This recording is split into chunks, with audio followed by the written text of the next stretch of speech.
റോമർക്ക് എഴുതിയ ലേഖനം 6-ാം അധ്യായം 1 മുതൽ 14 വരെ. ആകയാൽ നാം എന്തു പറയേണ്ടു? കൃപ പെരുകേണ്ടതിന് പാപം ചെയ്തുകൊണ്ടിരിക്കുകയെന്നോ? ഒരു നാളും അരുത്. പാപസംബന്ധമായി മരിച്ചവരായ നാം ഇനി അതിൽ ജീവിക്കുന്നത് എങ്ങനെ? അല്ല, യേശുക്രിസ്തുവിനോട് ചേരുവാൻ സ്നാനം ഏറ്റവരായ നാം എല്ലാവരും അവൻ്റെ മരണത്തിൽ പങ്കാളികളാകുവാൻ സ്നാനമേറ്റിരിക്കുന്നു എന്ന് നിങ്ങൾ അറിയുന്നില്ലയോ?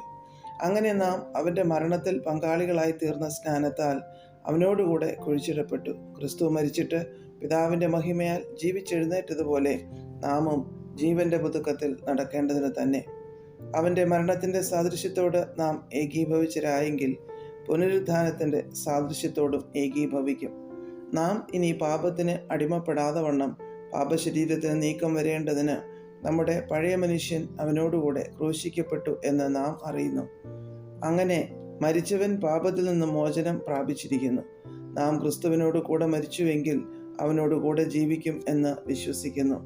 ക്രിസ്തു മരിച്ചിട്ട് ഉയർത്തെഴുന്നേറ്റിരിക്കിയാൽ ഇനി മരിക്കുകയില്ല, മരണത്തിന് അവൻ്റെ മേൽ ഇനി കർത്തൃത്വമില്ല എന്ന് നാം അറിയുന്നുവല്ലോ. അവൻ മരിച്ചത് പാപസംബന്ധമായി ഒരിക്കലായിട്ട് മരിച്ചു. അവൻ ജീവിക്കുന്നതോ ദൈവത്തിന് ജീവിക്കുന്നു. അവണ്ണം നിങ്ങളും പാപസംബന്ധമായി മരിച്ചവർ എന്ന് ക്രിസ്തുയേശുവിൽ ദൈവത്തിന് ജീവിക്കുന്നവർ എന്നും നിങ്ങളെ തന്നെ എണ്ണുവിൻ. ആകയാൽ പാപം നിങ്ങളുടെ മർത്യശരീരങ്ങളിൽ അതിൻ്റെ മോഹങ്ങളെ അനുസരിക്കുമാർ ഇനി വാഴരുത്. നിങ്ങളുടെ അവയവങ്ങളെ നീതിയുടെ ആയുധങ്ങളായി പാപത്തിന് സമർപ്പിക്കുകയും അരുത്.